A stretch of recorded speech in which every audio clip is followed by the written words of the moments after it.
السلام علیکم ورحمۃ اللہ وبرکاتہ۔ ناظرین، مولانا ارشد مدنی کی طرف سے ایک بیان، ایک پیغام جو ان کے فیس بک اکاؤنٹ پر اپلوڈ کیا گیا ہے، ڈالا گیا ہے، اور بتانے سے پہلے میں آپ سے درخواست کرتا ہوں کہ اگر آپ ہمارے اس یوٹیوب چینل پر پہلی مرتبہ آئے ہیں یا ہمارے چینل کو دیکھتے ہیں تو برائے کرم سبسکرائب ضرور کر لیں اور بیل آئیکن ضرور دبا دیں۔ ہر آنے والی چھوٹی سے چھوٹی خبر آپ تک ضرور پہنچے گی۔ خبر جو ہے، حضرت مولانا ارشد مدنی نے کہا ہے کہ نو اور میوات فساد ایک سوچی سمجھی سازش کا نتیجہ ہے۔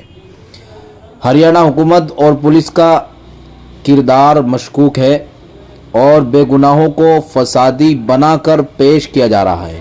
فساد کے دوران بھی مسلمانوں نے اپنے پڑوسی ہندو بھائیوں اور ان کے مندروں کی حفاظت کی ہے، لیکن افسوس کہ فساد مچانے والے کھلے عام گھوم رہے ہیں اور بے گناہ مسلمانوں کو اٹھا کر جیلوں میں بند کیا جا رہا ہے، یہاں تک کہ نابالغ بچوں کو بھی نہیں چھوڑا جا رہا ہے۔ یہ حضرت نے اپنے اکاؤنٹ پر جاری کیا گیا ہے۔ آپ نے اس خبر کے بارے میں کیا رائے رکھتے ہیں؟ اپنی رائے ضرور کومنٹ باکس میں بتائیں۔